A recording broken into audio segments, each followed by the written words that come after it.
Hello everyone, welcome to Echo. This is just going to be a short intro. There's a huge box in my way. And this will probably be the last video in this room. Because I will be moving to a new room.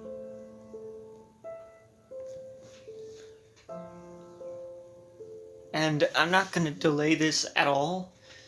This is going to be where I cut the intro off and we go into the game. Load game. And right here. Oh, I forgot about this. We talk late into the afternoon.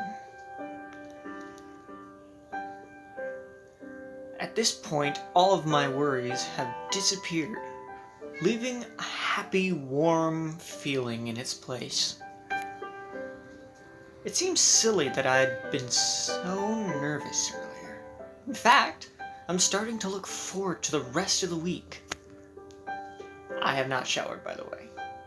I will do this after this recording. Alright. Leo steps forward, indicating that we should all shut up.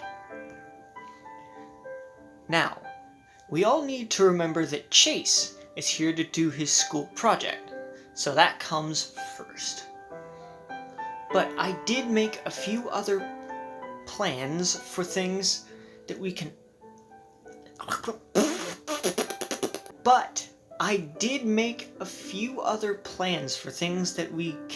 do on his off time.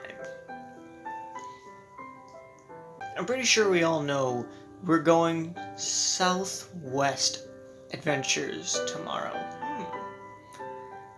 So I'll pick these two up.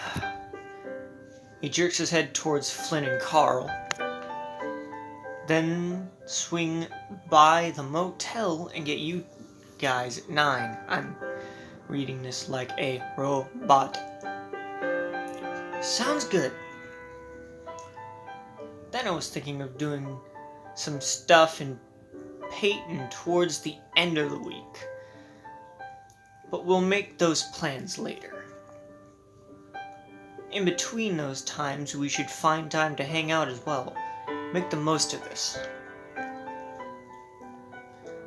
Leo looks about done, but suddenly snaps his fingers as if remembering something. Oh yeah, Chase, I saw you had a camera. Think you could get a pic of us? It would be nice for all of us to have something that isn't camera phone quality. Ooh. Oh, sure. I was messing with the self-timer earlier. Should be able to get it to work. After a few minutes of adjusting the tripod and Leo adjusting everyone at the end of one of the beds, we managed to get into position. Alright, here goes. I set the timer and fast walked to the spot Leo saved for me. See the picture? You see the picture? I only see the muscle of Flynn. Oh no! For the next 2 hours, we watched a movie on TV, not really paying attention, mostly catching up with each other on how we'd been. It's good to be back, and it feels like we're all just picking up where we left off 3 years ago. It's really nice. I don't know if the camera can pick that up, but I am hearing someone off over there through the wall. Hair trying to go up my nose. Finally, at about 10, Leo, Carl, and Flynn head out. I spend the next 20 minutes tinkering with the equipment, making sure it's all in order for shooting the next day. Once TJ finishes getting ready for bed, in the bathroom, I do as well before getting into bed. Head to toe with TJ. There's a soft glow from the corner as Jenna sits at the table reading something. I lay in the bed staring at the ceiling, waiting for her to go to sleep.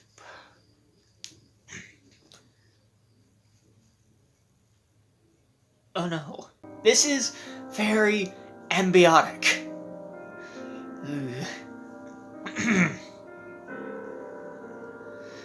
There's a chain attached to my ankle as I walk away from the lake. My legs and feet caked in mud. I look back, seeing the chain snaking back around the rocks and reeds before disappearing into the water. Looking ahead again, I see Leo. He's smiling, waving at me. I walk towards him, and the chain stays slack, pulling easily out of the water. There's an anchor in the lake, I say. I stare at him, but he doesn't say anything, and just keeps on smiling. I crouch on the rocks, wrapping the chain around my wrist a few times. Leo kneels next to me, rubbing my back and sticking out his arm to compare our bracelets, saying that everyone gets one. He seems happy, but now I'm stuck here. I can't even stand up to walk. Whoa, my hair likes to get up in my face. Sunday.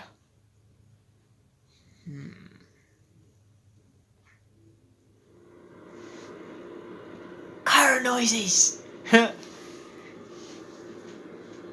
Peyton is a bit of a distance away. To get there, you have to get on Route 93, which Flynn tells me isn't even called that anymore.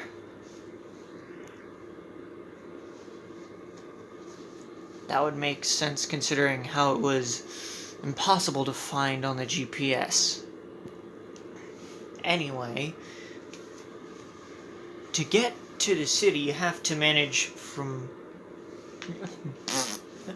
Anyway, to get to the city, you have to merge from the remnants of 93 onto 140, which runs straight through the city of Peyton. About 15 minutes from Peyton, we pull over at a rest stop, which sits at a higher elevation than Echo. If you're looking in the right direction, it gives you a great view of the town. I stand outside the old, run-down restroom, a paw over my eyes as I stare out over the desert. Yeah, I don't really... Because I'm not looking at a restroom now. It just looks like a car stop. Is the restroom behind the view of what we're seeing right now? I don't get it. A distant, hazy view of a group of small buildings huddled together signals where the town is. Oh.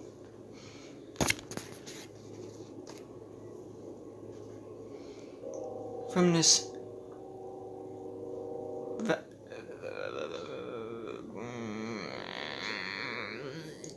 damn you long words!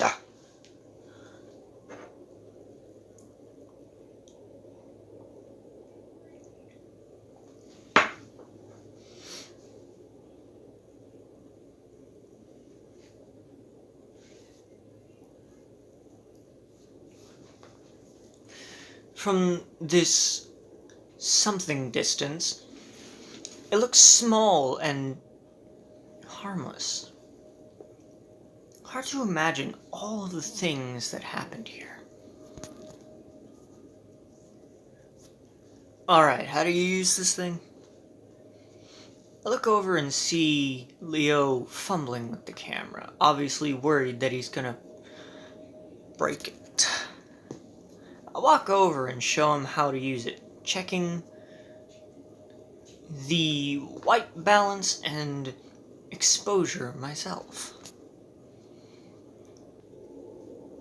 I wasn't too good with cameras, but the equipment manager at the university had given me a quick lesson on how to do things. Alright, so I want you to zoom out from Echo slowly. While you do that, I'm gonna walk in frame, okay? Yeah, okay. Leo hoists the camera up and looks through the viewfinder, ears perked up and smiling. Alright, signal me when you're ready. I adjust a clip-on mic while Leo focuses the camera, then raises paw signaling that I should start. I walk into the frame, keeping one paw in my pocket and using the other to gesture. I hope I don't look too awkward. I always feel like I do. Same! Just doing this right now, it feels so weird. Echo first began as a settlement in 1852 after James Hendricks discovered gold in a quartz deposit.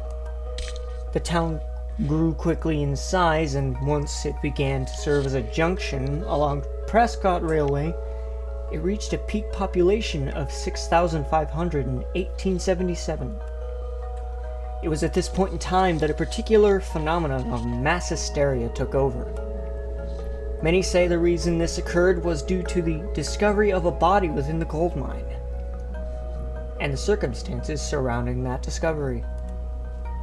While not much is known about this event, what is known is that after it had ended, a large portion of the population left Echo.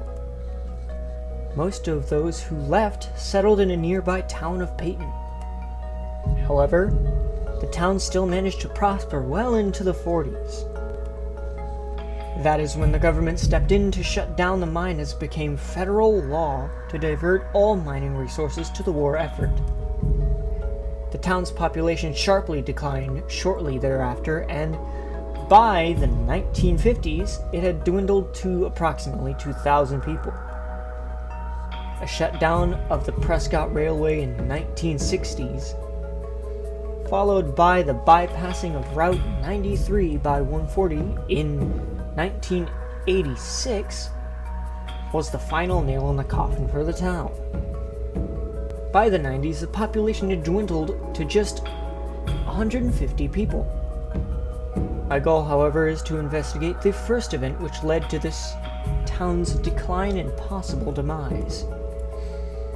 What happened in the mine almost 150 years ago.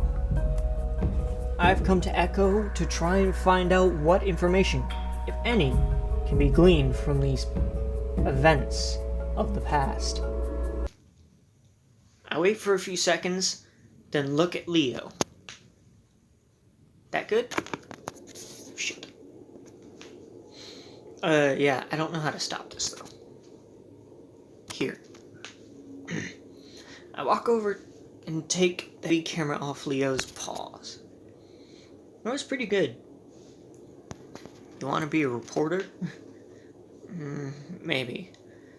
I'd rather just write than be on camera, though. Yo, Chase! Leo and I look up towards the car, greeted by the sight of a bright white ram's ass hanging out the back window of Leo's van.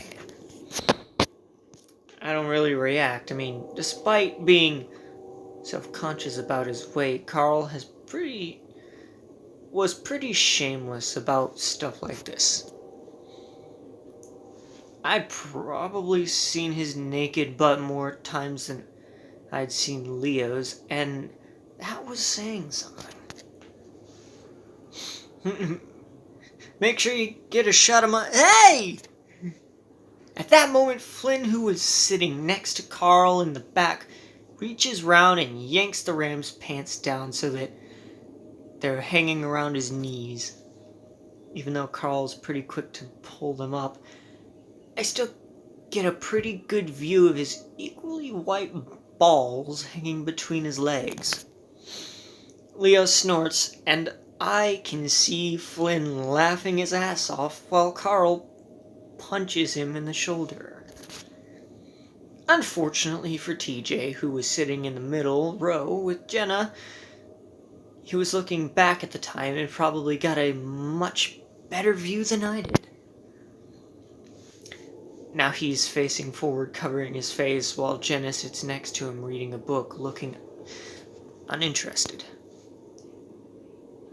Nearly 21, and he's still doing that. Huh. Yeah, it's why is there 2 A's? Ah! Yeah, it's a little more awkward without you 3 around, though. We head back to the car, and I grab the camera bag from the passenger seat to put the camera away. Hey, did you see my ass? Saw more than that. Your thing's about the Horrors of Echo, right? It'd be a perfect fit. Well, if you could even fit it on camera. Well, damn. Okay, that's just a straight up burn. I'm gonna go cup of tea. It's cold though. Cold tea. Cold tea. I stashed the camera bag in the footwell before hopping in. Southwest Adventures is an amusement park right in the middle of Peyton. It's decent enough that people come not just from Peyton, but cities up to 100 miles away to vacation here. Because of this, it's usually crowded, and today is no exception. Families and their kids are everywhere. It's a generally nice day, sunny, in the 80s, and it being on a Saturday added to the crowd. I didn't mind, though. The point of this was to hang out with my friends. I don't know about you guys, but I'm starving. Let's go get some funnel cakes. Jesus, Carl, we just got here. Hey, I didn't have any breakfast. You had breakfast, alright. A blunt with a side of the munchies. It's no problem. You can do that while I plan out what we're doing.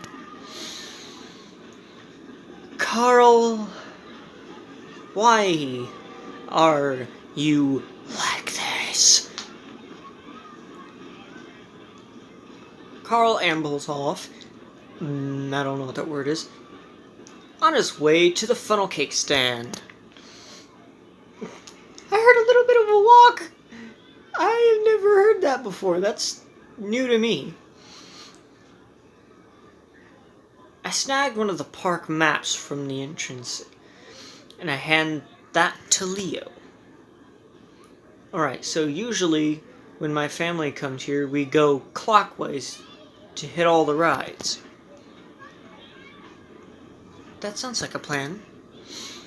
It's pretty crowded today, so we probably won't be able to do everything, but in this order, we'll at least be able to ride Event Horizon. I do like that name. The Event Horizon. You sure? The line is always so long for that ride. TJ's looking up towards a tall, spiraling electric red steel roller coaster. It's definitely the most recognizable landmark in the park.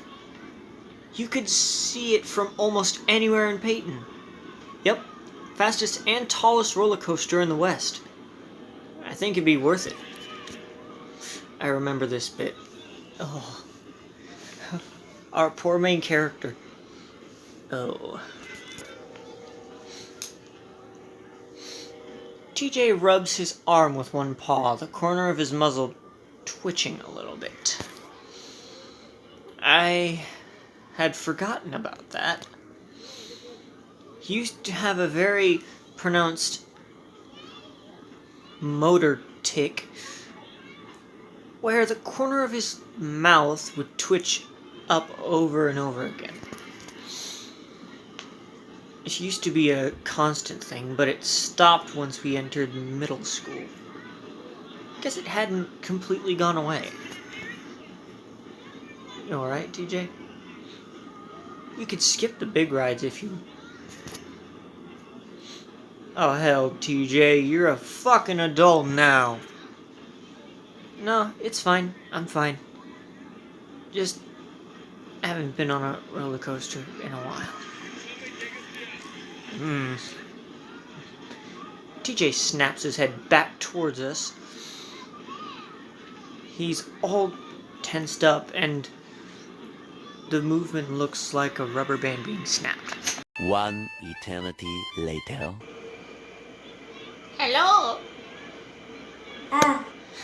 Hello again. I had to stop and help cook, but I am here again. So let's continue. I'm riding all the rides with you guys. TJ walks off, his paws shoved deep in his pockets. I feel bad for him. I don't want to give him an out somehow, but that's when Carl comes back with his funnel cake.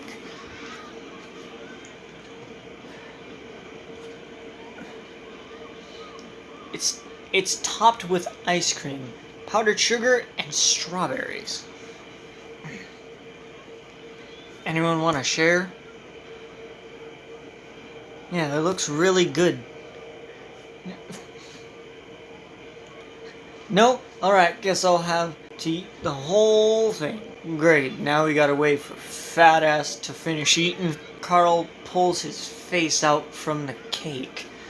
Even with his white fur, I can see the powdered sugar clinging to his chin. Okay, so I made the camera a little bit smaller.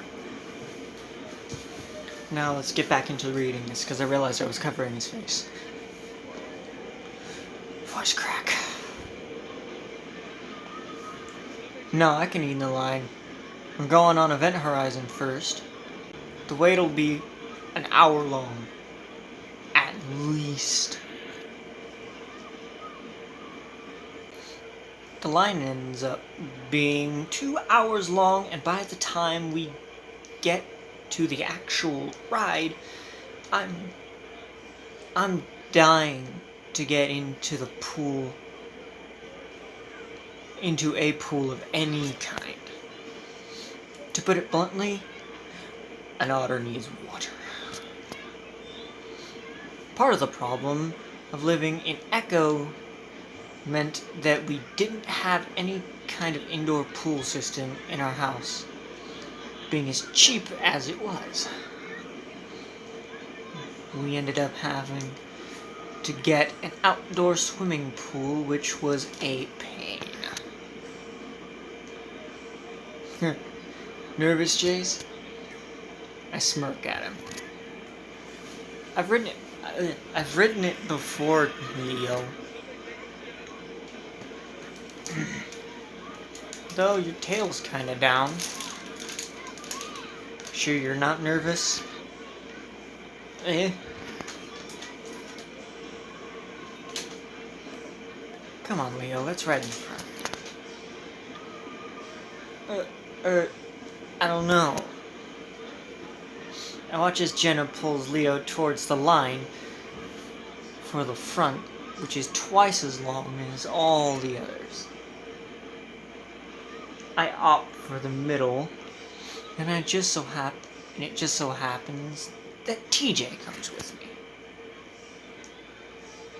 His tufted ears had been poking straight up at the entire time, muzzle giving an occasional twitch. I lean over to him. You know, there's an exit over there for people who change their minds. I bet you can slip out without anyone knowing. Looks like not all of us are gonna be riding this same train.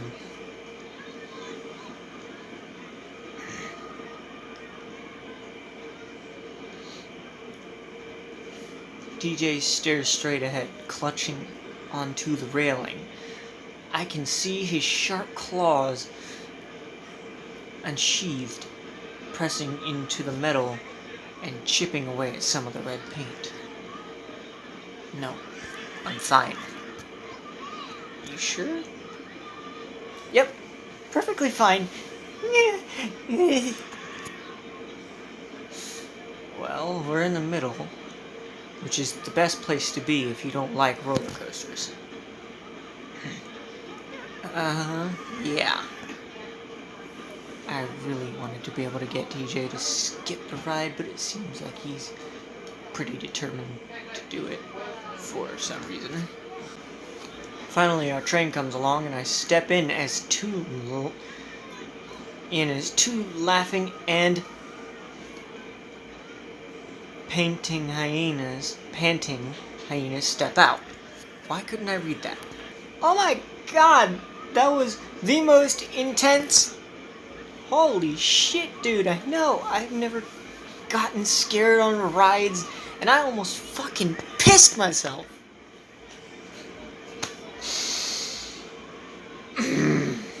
I'll do a quick check of the seat to make sure there isn't any actual piss before sitting down. I look up and see TJ standing on the edge of the platform, his eyes wide, one foot stuck out to get on. TJ? A bored-looking I'm dying. Help me. A bored-looking teenage fox comes by to check my lap bare, and I stick out my paw. Hey, wait. TJ, you getting on? The fox goes from looking bored to mildly annoyed. If you're getting on, you need to get on now. You can't hold up the entire ride for you, sir. The exit's that way, where other adventures await. People around us are starting to notice. Unfortunately, Flynn, who is lined up with Carl towards the back, is paying very close attention and grinning like he knew this was going to happen. Oh, TJ, too scared? Guess you're a pussy after all. Shut up, Flynn. Hey, TJ, when it gets real bad, just say to yourself, at least I'm not gonna die. Actually, a few people have... TJ! I yell up at him, and that seems to jar TJ out of his trance.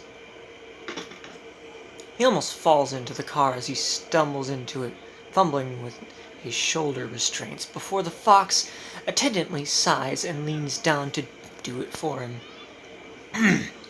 I can see the red on the inside of TJ's ears as he blushes, and I feel my own ears burn a little from secondhand embarrassment.